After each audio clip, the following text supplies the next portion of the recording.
Me han pedido expresar algunas ideas puntuales en materia económica, salud y seguridad, y creo que mi tiempo está corriendo, pero me voy a apurar. Economía, ¿qué necesitamos? Una, Estado de Derecho que le dé certeza a las inversiones nacionales y extranjeras y que nos garanticen que los contratos y los convenios se respeten.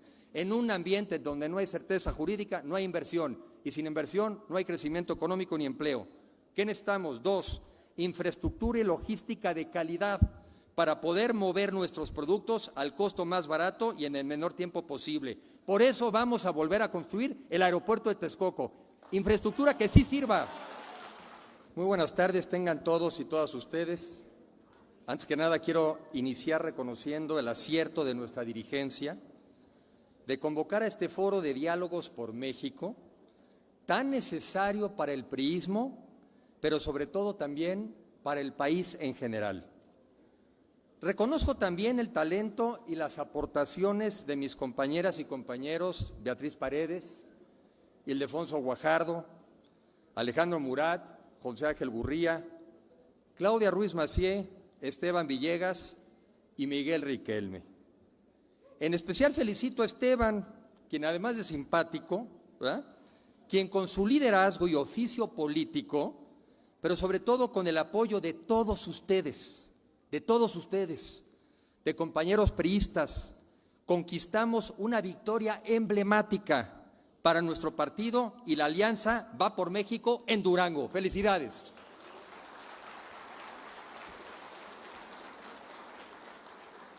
Este triunfo demuestra que juntos sí podemos. Camino a este gran recinto, venía yo reflexionando lo que este evento significa para mí y también las memorias que vienen a mi mente.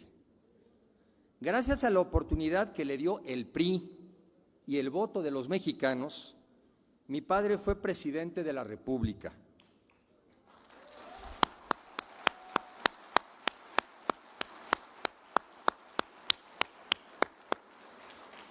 Y le permitió servir a su país en tiempos de crisis y emplearse a fondo, no solo para, como él decía, evitar que el país se le deshiciera entre las manos, sino también para cambiar el rumbo a uno que le permitiera mayor prosperidad y viabilidad como país soberano e independiente. Gracias a ello, pude acompañarlo en su recorrido por el país, en una campaña política que recordarán entonces duraba prácticamente 9 meses. Y como un joven de escasos 19 años, escuché los reclamos de los campesinos, de los obreros, de los empresarios, de los distintos sectores de la sociedad de ese entonces. Pero también compartí las alegrías, el entusiasmo que tanto nos caracteriza a los y a las mexicanas. De mi padre aprendí el sentido de la responsabilidad, la necesidad de esforzarse todos los días y la convicción de que se puede y se debe ser un servidor público honesto y capaz si se quiere servir a México.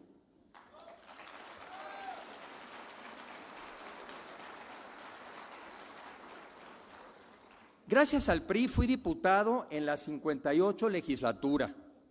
Ahí aprendí no solo del proceso legislativo, sino a escuchar, a negociar, a conciliar y a buscar el cómo sí.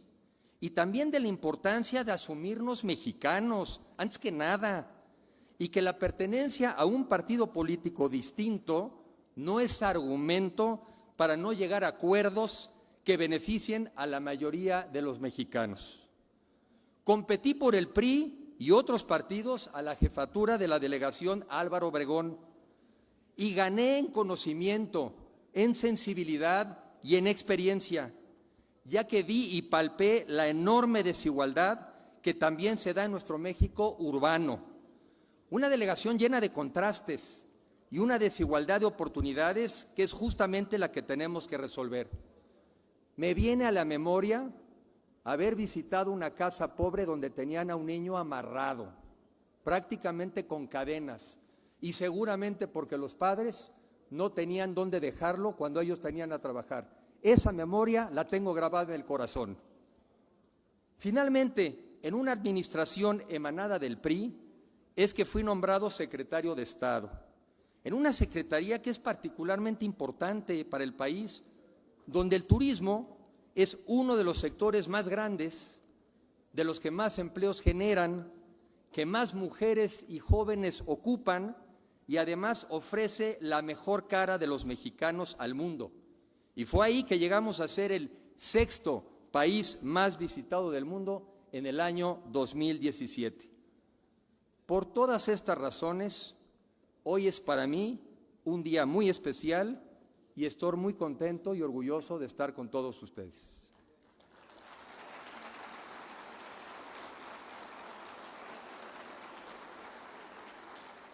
Saludo respetuosamente al presidente del partido, Alejandro Moreno Cárdenas.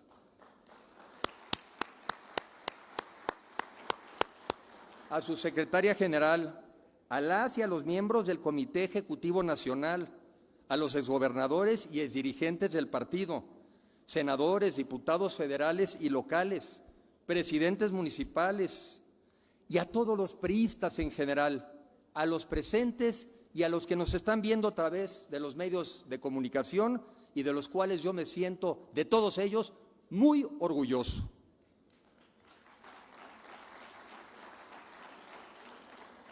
Veo aquí a gente que conocí en esos años de juventud, que respeto mucho y que sigo frecuentando, porque la experiencia y el conocimiento de otros es algo que para mí vale mucho. Aquí también hay compañeros y amigos de partido y compañeros del servicio público, donde hemos también compartido el interés y la oportunidad de servir a México. Y por cierto, también veo mucha gente que todavía no conozco en lo personal, pero que nos vamos a conocer y nos vamos a hacer amigos.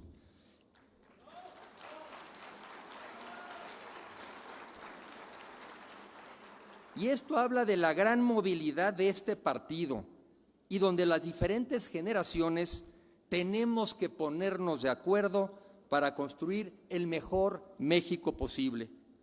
Estoy muy agradecido de poder compartir con ustedes mi pensar y mi sentir sobre la situación actual y sobre mi visión de país.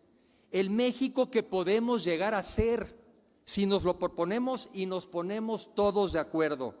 Un México próspero, un México justo, un México inclusive, sustentable y que viva en paz.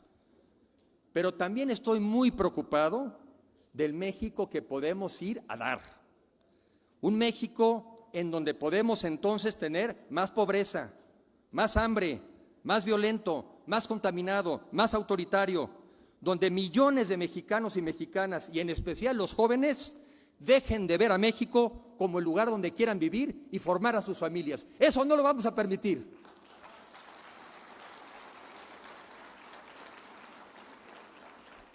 Y de esto estamos hablando hoy. Esto es lo que está en juego. Lo que está en juego es el futuro de nuestro país. Y por eso es que vengo a convocarlos, a dialogar, sobre todo a escucharlos, para juntos definir cómo vamos a hacerle para salvar a México. Desde muy joven he recorrido y pensado este país. Como director de la Financiera Rural, conocí tanto al campo competitivo, exitoso y exportador, que nos ha llevado a ser el 10º productor de alimentos en el mundo. Pero también conocí al campo marginado, al del minifundio, donde se concentra la gran mayoría de la pobreza e incluso del hambre de nuestro país. No lo podemos dejar abandonado a su suerte. Desde Bancomex conocí a nuestro exitoso sector exportador, con casos tan emblemáticos como el sector automotriz y el aeroespacial. Pasamos de exportar $50,000 millones a principios de los 90 a 500,000 millones cada año hoy en día. Y somos ahora una economía mucho más diversificada, en donde el petróleo no representa ni el 6% de las exportaciones. Y por cierto, un trabajador del sector exportador gana 30% más salario que un trabajador de otros sectores. Como secretario de Turismo, recorrí nuestras hermosas playas, ciudades coloniales, selvas y bosques, y pude apreciar nuestra variada artesanía y gastronomía y reconocer una vez más nuestra diversidad cultural y étnica, de la cual todos nos sentimos tan orgullosos. Ahí descubrí que nuestra principal arma, nuestra arma de competencia, el turismo, además de lo que ya dije, selvas, montañas, bosques, el arma secreta era la calidad y la calidez de los mexicanos, que no hay ningún igual en el mundo entero.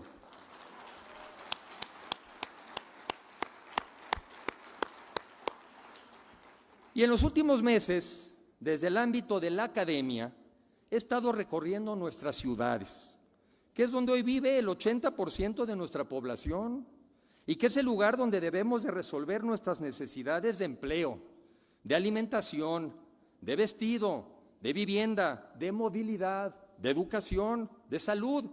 Pero también, ¿saben qué?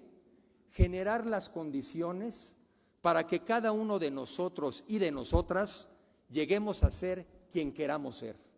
Porque de lo que se trata en la vida no es solamente venir a resolver necesidades, es llegar a desarrollar nuestro potencial y ser quien realmente queremos llegar a ser. Y a eso es a lo que nosotros aspiramos. Y es en esos recorridos recientes donde encontré un factor común escuchando a los mexicanos, la imperiosa necesidad de salvar a México. Por un lado me encuentro mexicanos desesperanzados, desanimados, descorazonados. ¿Y saben qué? Incluso algunos se sienten traicionados. Pero la gran mayoría están decididos a dar la lucha para defender y seguir construyendo este gran país. Ahí están muchos de los jóvenes mexicanos, por cierto. Por ejemplo, ahí está Joan Segura y su equipo de Play Business, que están facilitando el financiamiento muy barato a los emprendedores para que sus negocios crezcan. Ahí también está Ángeles Marcial, que vive de una familia que siembra frijol y maíz y tiene estudios de una telesecundaria, pero ahora tiene una empresa que ayuda a los campesinos a mejorar su productividad con las más avanzadas tecnologías. Y ahí también está Julián Ríos, cuya familia ha sufrido por el cáncer de mama y que ahora ha salvado la vida de muchísimas mexicanas al crear dispositivos para mejorar la detección temprana de esta enfermedad, porque es así que se puede salvar la vida de millones de mexicanas. No saben lo estimulante que es ver cómo hay un México tan positivo que avanza a pesar de la crisis en la que vivimos. Y por eso les digo hoy, ha llegado el momento de salvar a México. Le hablo al partido que fue capaz de construir instituciones que nos dieron orden, progreso, estabilidad y paz social. Le hablo al partido que supo pasar de los caudillos a las instituciones. Le hablo al partido que logró la transición del poder cada sexenio y que se hiciera de forma pacífica, como no lo logró prácticamente nadie en América Latina. Le hablo al partido que creó instituciones para apoyar a todos los segmentos de la sociedad, especialmente a los más vulnerables, creando ¿qué? Programas sociales. Y es ahí donde también es muy importante reconocer el apoyo a la niñez, a la mujer, a la familia y creando las instituciones de seguridad social. Al partido y al gobierno que fue capaz de generar el milagro mexicano, de ese que no saben los jóvenes, pero donde por 12 años consecutivos fuimos el cuarto país con mayor crecimiento económico del mundo, tan solo detrás de Japón, de Corea del Sur, de Singapur, permitiendo así la incorporación de millones de mexicanos que estaban en la pobreza a las clases medias en nuestro país. Le hablo al PRI, que fortaleció la democracia con el INE y respetó la alternancia cuando hubo que perder.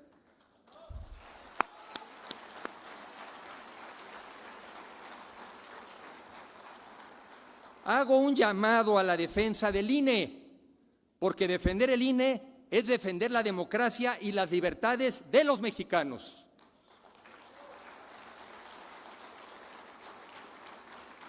Le hablo al partido que integró a México exitosamente al comercio internacional y a la nueva globalidad. No obstante, también hay que reconocer las insuficiencias que tuvimos como partido y que tuvimos como gobiernos emanados del partido. A mi juicio fueron tres las más importantes que causaron el enojo, la decepción entre la gente y por las cuales todavía tiene un enorme rechazo de amplios sectores de la población y que es necesario reconocer para corregir.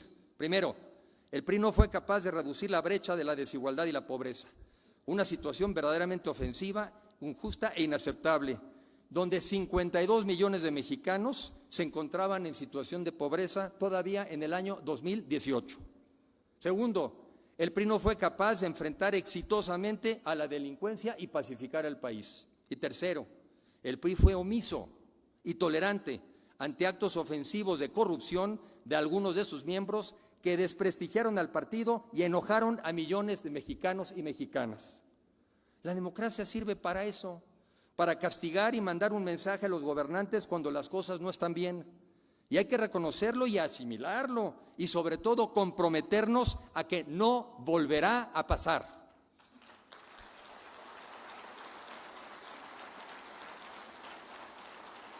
Demos por recibido el mensaje de las elecciones del 2018. Pero ahora pidámosle a los mexicanos que también manden el mismo mensaje, porque el rumbo actual del país es absolutamente inviable. El país está sumido en 5 crisis. Una crisis de violencia e inseguridad que destruye familias, negocios y vidas humanas. Más de 132,000 homicidios en lo que va de la administración, 36,000 desaparecidos, 11 mujeres son asesinadas diariamente en nuestro país. Los mexicanos vivimos con miedo. No, hombre, ¿qué miedo? Con pavor. Yo no puedo estar tranquilo como nadie de nosotros cuando cada uno de nuestros hijos y especialmente nuestras hijas salen a la calle sin saber si van a regresar. Esto no es vida. La crisis económica y social también, con una economía que no crece, cuyas inversiones hoy en día son las mismas que recibíamos hace 15 años, en donde apenas se generan empleos y donde más de 4 millones de mexicanos ya se incorporaron a la pobreza. ¿Y saben qué? Contando. Y eso que criticaban a los gobiernos anteriores, de que 2% de crecimiento era mediocre, pero es que todavía no saben que 0 es menos que 2.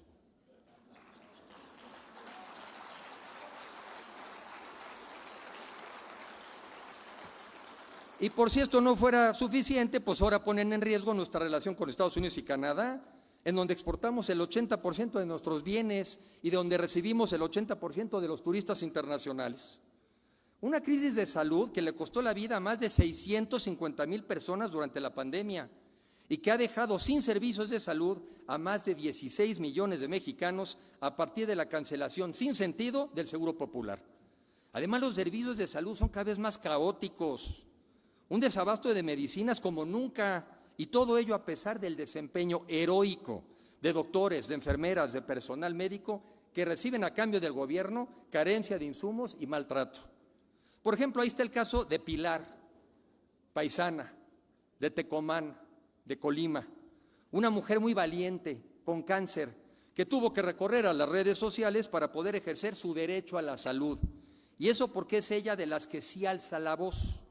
Pero hay otros que nadie los escucha y por eso nadie los atiende. Es muy doloroso que muchos mexicanos se queden sin tratamiento médico. Es tiempo de que todos alcemos la voz. Una crisis educativa que le está negando un futuro a millones de niñas y niños jóvenes. No olvidemos que durante la pandemia 5 millones de mexicanos interrumpieron sus estudios y donde está el programa de emergencia para atender este rezago de este gobierno, obviamente no va a salir nada. Y finalmente, una crisis política, con una sociedad polarizada y un constante ataque a las instituciones democráticas, precisamente de quien debiera defenderlas y convocar a la unidad entre todos nosotros. No proponemos un regreso al pasado, pero el presente es simplemente inviable y les puedo garantizar que hay un futuro mejor. Lo que se requiere es que trabajemos unidos en una visión de país compartida. En la medida que nos pongamos de acuerdo en el destino al que aspiramos, será más fácil ponernos de acuerdo en el camino. Y en la medida en que demos resultados, se irán sumando el resto de los mexicanos que hoy dudan y donde muchos están temerosos de la cancelación de los programas sociales.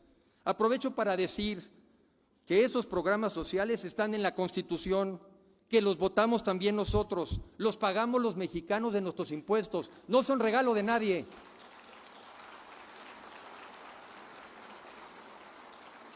Y también para que quede claro, en los programas sociales ni un peso atrás.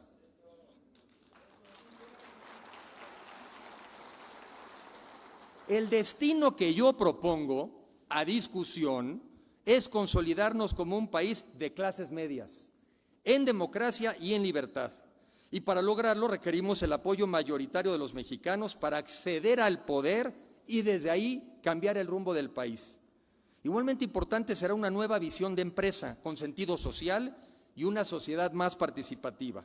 Y para lograr todo esto se requiere una tarea política inmediata, y que es consolidar una alianza entre los partidos distintos al gobierno y la sociedad que nos permita ganar el poder y formar un gobierno de coalición en el que, como dijo Esteban, cabemos todos y solo si llegamos al poder, cabemos.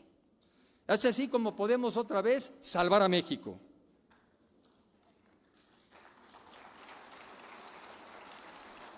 ¿Qué es un país de clases medias? ¿Qué es?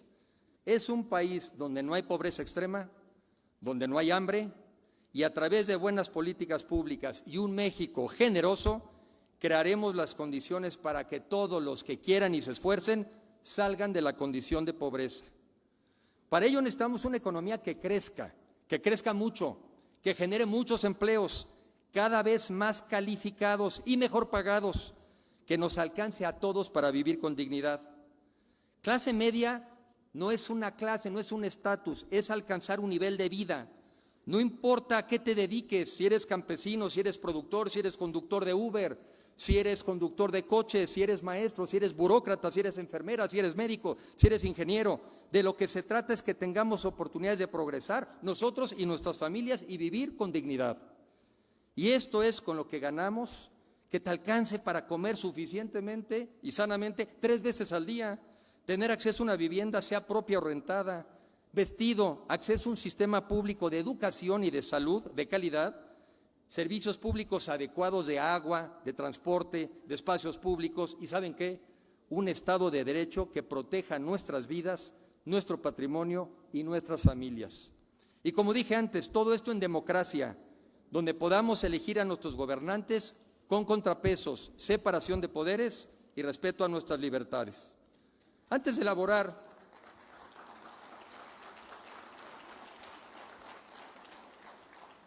quiero hacer 2 reflexiones sobre el nuevo tipo de sociedad a la que también tenemos que apostar, porque no solamente es un cambio de gobierno.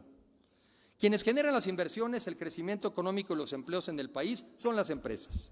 Y a mí me parece fundamental apoyarlas para que crezcan. Sin embargo, hay que reconocer que mucha de la riqueza que ahí se ha generado se ha repartido en forma injusta y desigual. Y por eso es que la sociedad también está molesta. Se siente maltratada. Por eso yo comparto totalmente la nueva visión de la empresa que muchos empresarios y organizaciones empresariales hoy promueven. Los accionistas son muy importantes, sí, pero no son el actor principal. Nosotros queremos empresas que se preocupen por darle el mejor producto y el precio más bajo al cliente, que traten con respeto a sus proveedores y no les paguen a 180 días a ver cuándo, como si fuera un gran favor. Que le paguen a sus trabajadores no el salario mínimo, no, el salario máximo posible, que no ponga en riesgo la viabilidad de la empresa. Y finalmente, que se preocupen por el bienestar de su comunidad.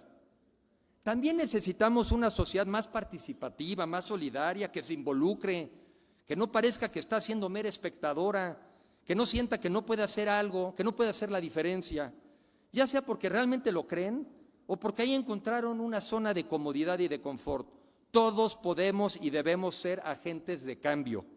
Aquí también reconozco a todos esos mexicanos de la sociedad que han dedicado su vida, tiempo y recursos para apoyar a tantos mexicanos. Necesitamos mucho más como ellos. Todos contamos. Y hoy más que nunca, México cuenta con nosotros. Casi la mitad de la población hoy vive en pobreza, viven en una situación apremiante, los ingresos no les alcanzan y todavía hoy, con el aumento generalizado de los precios y en especial el de los alimentos. Hay gente y niños que se van a dormir sin comer, hambre, como nos decía a mí mi maestra de geografía, muchachos, no es lo que sienten a la hora del recreo. ¿Cómo podemos ser insensibles a este sufrimiento? ¿Por qué siempre esperar a que sean otros los que hagan algo primero? Y es por eso que hago un llamado a la sociedad en donde si queremos que México cambie, tenemos que cambiar cada uno de nosotros.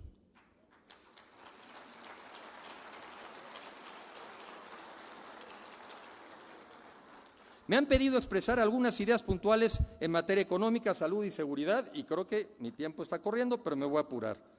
Economía, ¿qué necesitamos? Una, Estado de Derecho que le dé certeza a las inversiones nacionales y extranjeras y que nos garanticen que los contratos y los convenios se respeten.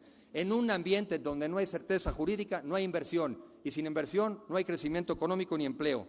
¿Qué necesitamos? Dos, infraestructura y logística de calidad para poder mover nuestros productos al costo más barato y en el menor tiempo posible.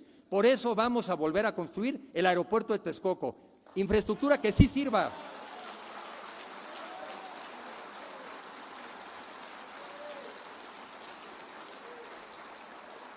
Tres, una alianza entre el sector productivo y la academia para dotarnos a los mexicanos de las habilidades que necesitamos en esta nueva economía del conocimiento. Conocimientos que nos sirvan para acceder a tener empleos cada vez mejor pagados y dignos. Cuatro, financiamiento a tasas competitivas y a los plazos que le sirven a los negocios. Y cinco, incorporación de México a la economía digital. Todos con acceso a Internet, porque hoy en día no tener Internet es ser destinado a ser analfabeta.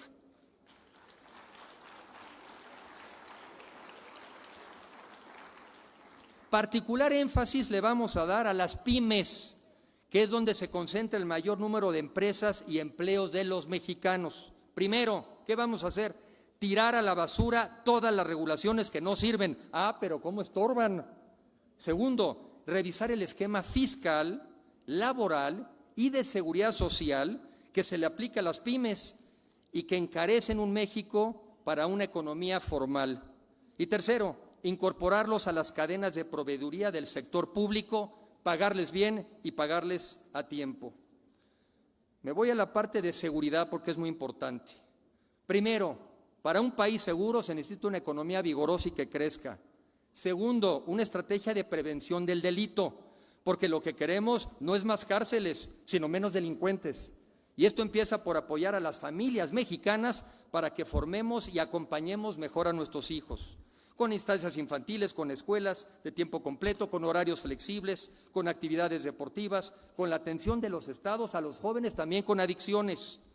Tercero, revisar nuestro sistema de competencia entre la Federación, estados y municipios, pagarle bien a los policías, pagarle bien a los municipales y a los estatales y sobre todo darles capacidades a los ministerios públicos para poder investigar. Y por último, una mayor participación de los ciudadanos, porque queremos ciudadanos vigilantes, como lo hacen en Coahuila, como lo hacen en Querétaro, como lo hacen también en Mérida.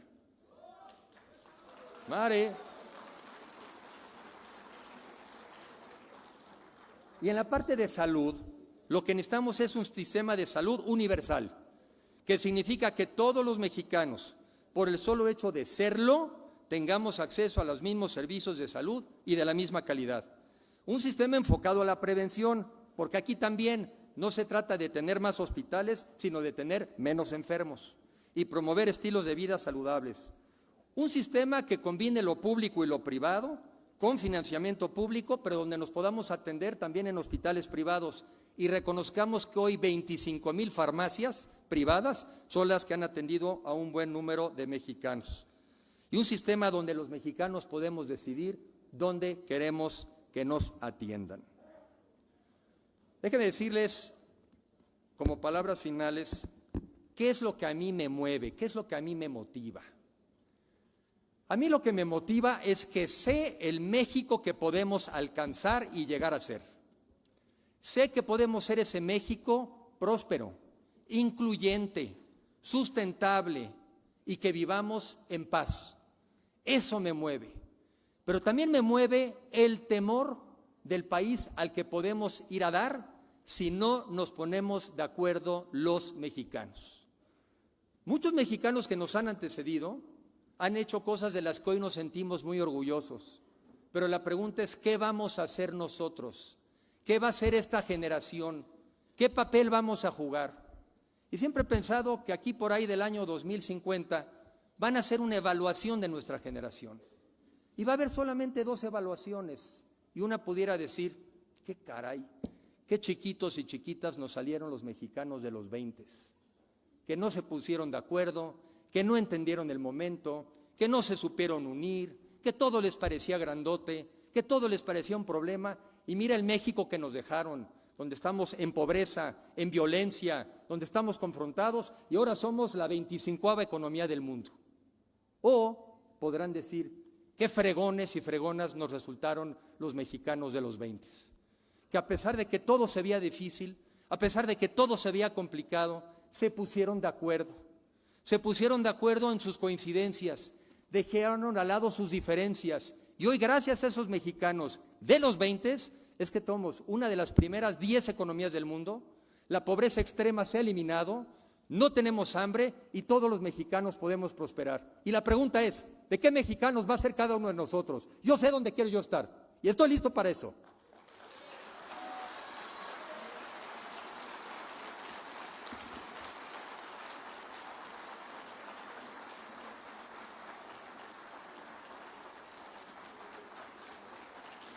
Creo que ya tengo.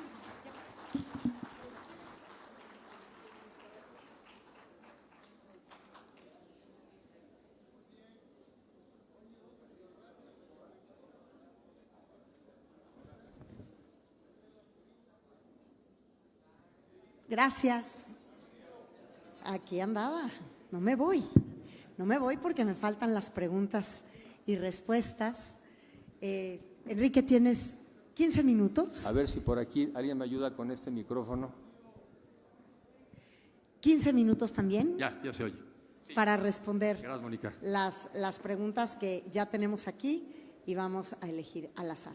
Voy con la primera.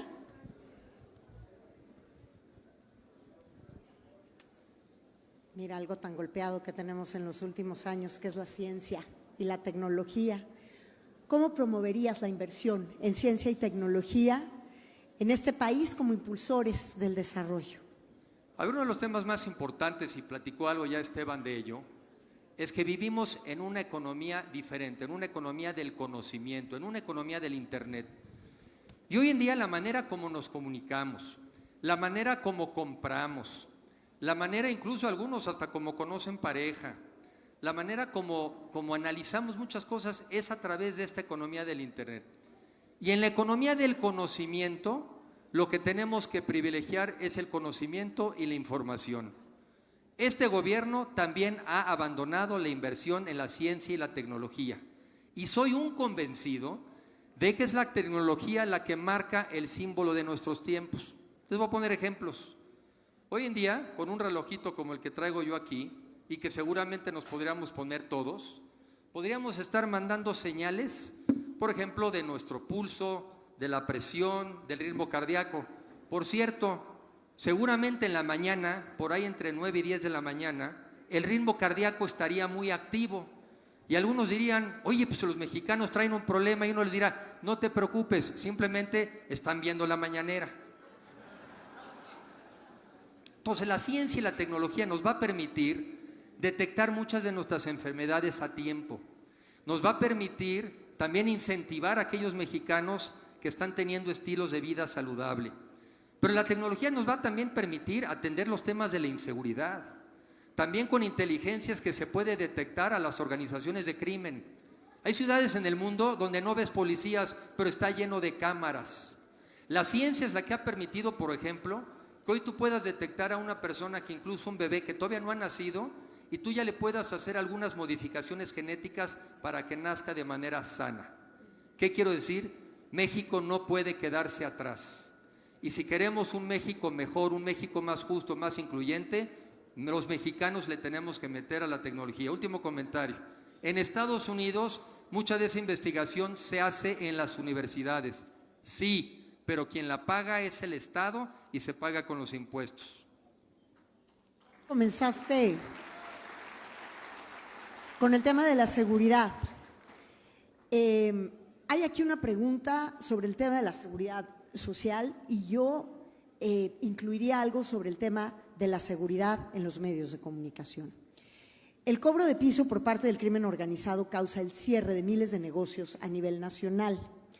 Por un lado, ¿qué políticas públicas impulsarías para evitarlo? Y por otro lado, en materia de seguridad, seguimos siendo el segundo país más criminal para el ejercicio del periodismo en México. Dos comentarios. Bueno, primero quise empezar por el que tú mencionas. Es increíble el nivel de inseguridad en el que hoy se enfrentan las personas que trabajan en los medios de comunicación. Es inaceptable, porque justamente lo que queremos es un país libre, libre donde podamos pensar lo que queramos, pero todavía más importante que eso, expresarlo en libertad y sin el riesgo de ser atacados o de ser asesinados. Somos uno de los países más violentos y más inseguros y eso no lo podemos aceptar. El tema también de la seguridad y la extorsión, hoy en día es increíble que prácticamente para cualquier negocio hoy ya te están extorsionando. Para sacar, por ejemplo, un camión de aguacates y llevártelo de Michoacán a la central de abastos en Guadalajara, cuando menos te andan cobrando 1,500 pesos por camión. El crimen organizado es el que ha logrado aumentar la base de gravamen de los mexicanos porque a todos les cobra. Y el monopolio que teníamos como país para hacernos de los impuestos e invertirlo en educación, en salud, en bienestar, se lo están llevando los criminales. Hoy una parte muy importante de este país, quien lo gobierna, son los criminales. Y por eso necesitamos, así como en los temas de secuestros funcionó, y aquí pusieron el ejemplo, necesitamos crear una unidad anti-extorsión, porque no es posible que los mexicanos estén pagando esos impuestos, que por cierto, también luego lo pagamos todos a través de precios más altos. No toda la inflación que vivimos hoy en día en México viene del exterior. Una buena parte de la inflación es que estamos pagándole impuestos al crimen organizado y lo pagamos los consumidores. Continuamos con temas de seguridad y vamos con el tema que tanto nos duele a las mujeres, los feminicidios. Según INEGI, antes del 2018, morían 10 mujeres diariamente víctimas de feminicidio. Hoy son 11 mujeres diariamente víctimas de feminicidio. ¿Cómo combatirías tú este fenómeno? Quiero primero, antes que nada, reconocer que en México las mujeres siguen siendo víctimas todos los días de violencia. La primera violencia es la discriminación que incluso nos enseñan desde la casa. Atiende a tus hermanitos, atiende a las personas mayores, atiende a los enfermos. Ahí empieza el primer tipo de violencia y discriminación. La segunda es, las mujeres ganan en México en promedio entre 15 y 30% salario inferior a trabajo igual. La otra, a mí me indigna que todavía haya pocos hombres que acosan a las mujeres y que además hacen hostigamiento, aprovechándose de posiciones de poder. Ya quisiera yo ver, teniendo yo 2 hijas, que algún tipejo de eso se atreviera. Eso es algo que tenemos que rechazar.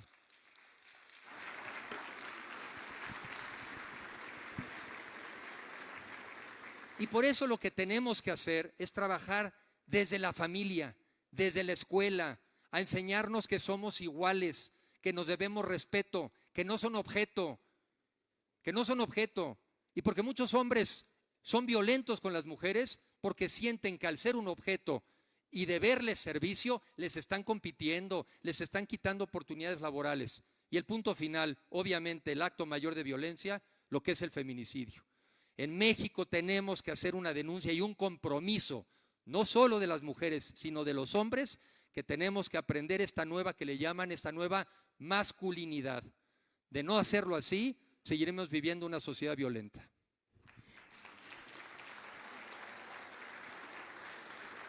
En materia migratoria, desafortunadamente México ya no solamente es un país de tránsito. Desafortunadamente ya no nada más los migrantes pasan por México para querer ir a cumplir el sueño americano. hay muchos, cientos de miles que empiezan a quedarse. Y eso representa un reto enorme en nuestro país. Debido a las políticas migratorias en los Estados Unidos, en los estados de la frontera se han concentrado ya grandes cantidades de migrantes con el anhelo de encontrar un empleo. ¿Cómo integrarías a las y los migrantes al mercado laboral mexicano? A ver, varias cosas. En la vida ya está ocurriendo que hay muchas poblaciones en el campo, pero en muchos lugares, donde ya no están encontrando mexicanos suficientes para trabajar.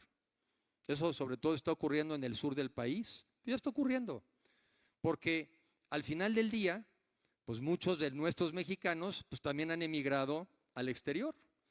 En estos últimos años, el número de mexicanos que ha emigrado a los Estados Unidos y que han sido detenidos se ha triplicado.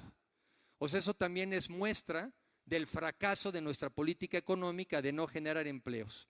Pero una primera cosa que tenemos que ver los mexicanos es que si queremos que traten bien a los mexicanos que emigran a Estados Unidos, nosotros tenemos que hacer lo mismo para los que vienen del sur, para los que vienen de Centroamérica y quieren venir a nuestro país. Aquí están siendo sujetos de extorsiones, están siendo sujetos de violencia, están siendo sujetos de maltrato, están siendo sujetos de vejaciones. Entonces, para ser consistentes, si queremos que a los nuestros los traten bien allá, tenemos que hacer lo mismo con los que vienen de acá. ¿Qué estamos pidiendo en Estados Unidos? Estamos pidiendo visas temporales, porque lo que queremos es poder estar yendo allá y que puedan, por ejemplo, trabajar en temas de construcción, en temas de servicios. Estuve yo hace algunos años en Estados Unidos y les faltan más de 800,000 trabajadores de vacantes, por ejemplo, en restaurantes. Y nosotros tenemos gente que quiere ir para allá, pero también tenemos en el sur y sobre todo en el campo mexicano, no están encontrando gente ni trabajadores. Y quiere decir que entonces nosotros también debemos de reconocer que esas personas que vienen de los países vecinos también tienen derecho a visas temporales y que los tratemos como dignidad. Para exigir hay que dar. Y yo creo que esa es la manera de tratar a los migrantes que quieren venir a nuestro país.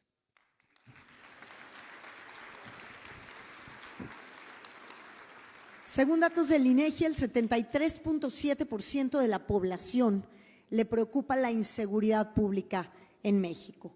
¿Cómo atenderías de fondo este clamor social? A ver, son economía e inseguridad, son en el orden que lo pongamos los dos temas de mayor preocupación para los mexicanos. Y yo lo que he estudiado, lo estamos haciendo con un grupo de personas especialistas, pero además justamente de esto se trata, de seguir nutriendo, es que no hay una explicación a los temas de inseguridad y por lo mismo no hay una sola política para atacarlo. Yo lo dije aquí de manera un poco correteada, pero lo dije. Lo primero es un crecimiento económico alto y sostenido que genere empleos. Porque si tú eres un joven en México que no encuentras oportunidades o no tienes acceso al estudio o ves que tus papás incluso pues trabajaron pero pues no tienen un gran futuro, tienes tres alternativas. O te vas a la economía informal, o tratas de emigrar a los Estados Unidos, o te metes a las filas del crimen organizado. Entonces, si nosotros no le damos a nuestros jóvenes mexicanos, no les damos alternativas, se le estamos poniendo bien barata al área de recursos humanos del crimen organizado. Entonces, una es una economía que crezca. Dos, dije, acciones preventivas. Me tocó hace poco entrevistar a Angie. Angie, una mujer que pasó 24 años en la cárcel porque cometió un delito grave. Y me dijo, y ahora le está apoyando una asociación que se llama La Cana. Le está ayudando a mujeres que salen de la cárcel. Y me dijo ella, si yo no tuviera ese apoyo de la sociedad, lo más probable es que yo estaría otra vez ahorita delinquiendo. Y es lo que yo quise decir cuando tenemos que tener también una actitud de un México más generoso. Queremos vivir con más seguridad, tenemos que ser más generosos con los que menos tienen. Y tenemos que buscar oportunidades, pero también sacar a los jóvenes. Por ejemplo, me decía Angie, le dije, oye Angie, ¿por qué tú tuviste quizá esta necesidad de delinquir? Me dijo, bueno, pues mira, papá yo no tuve. Mi mamá pues nos atendía, pero pues se tenía que ir a trabajar. Entonces pues ahí nos dejó con la familia que menos nos cuidaba. Pero lo que acabé haciendo es pues que me junté con los amigos de la colonia y pues ahí me desvié. ¿Cuántos mexicanos se desvían porque no hemos podido apoyar a nuestras familias para cumplir a cabalidad el papel de ser buenos padres de familia, porque estoy seguro que todos queremos hacerlo, pero no todos tienen los medios. Necesitamos una sociedad que le ayude a nuestras familias a formar mejores mexicanos. La otra, ya también tenemos que hacer una revisión de nuestro tema de las competencias. ¿Cómo que este delito es municipal, este es estatal, este es federal? Eso no le importa a los ciudadanos. Los ciudadanos queremos vivir en un país seguro. Y para eso también fortalecimiento a las policías municipales y estatales. En esta administración les han bajado en 17% cuando menos los fondos para Fortamun y eliminaron el Fortaseg. Y luego vienen y dicen, pues como no tenemos policías municipales, pues necesitamos a la Guardia Nacional. Y como no nos dé tiempo de tener una Guardia Nacional en manos de civiles, pues ahí los vamos a militarizar. Ah, pero sí les dio tiempo de hacer un aeropuerto donde no tenía sentido. Cuando quieren pueden. Ah, y sí les dio tiempo de andar haciendo un Tren Maya. Cuando quieren pueden.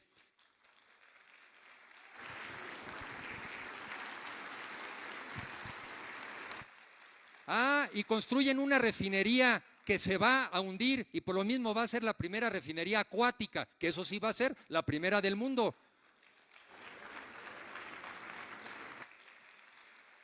Cuando quieren pueden, y por eso no quisieron la Guardia Nacional, porque quién sabe para qué quieren los militares. Y aprovecho para pronunciarme, respeto a los militares, respeto a los marinos, viví con ellos más de 7 años todos los días, y porque los respeto, estoy en contra de la militarización del país.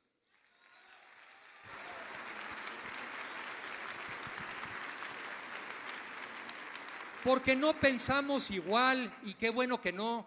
Porque los militares están para dar órdenes, nomás faltaba que alguien dijera, mi general, vamos a someter esto a votación. Pues eso no funciona así, pero ¿saben qué? Yo tampoco quiero que en el mundo civil me vengan a dar órdenes, porque en el mundo civil conversamos. En el mundo civil dialogamos, en el mundo civil diferimos, no sabemos lo que es perder libertades. Vengo de estar en Chile, donde el año que entra conmemoran los 50 años del golpe militar, 30 años después para quitarse a la dictadura. ¿Qué no podemos aprender de la experiencia de los demás? No podemos militarizar el país y tenemos que ser capaces de salir adelante.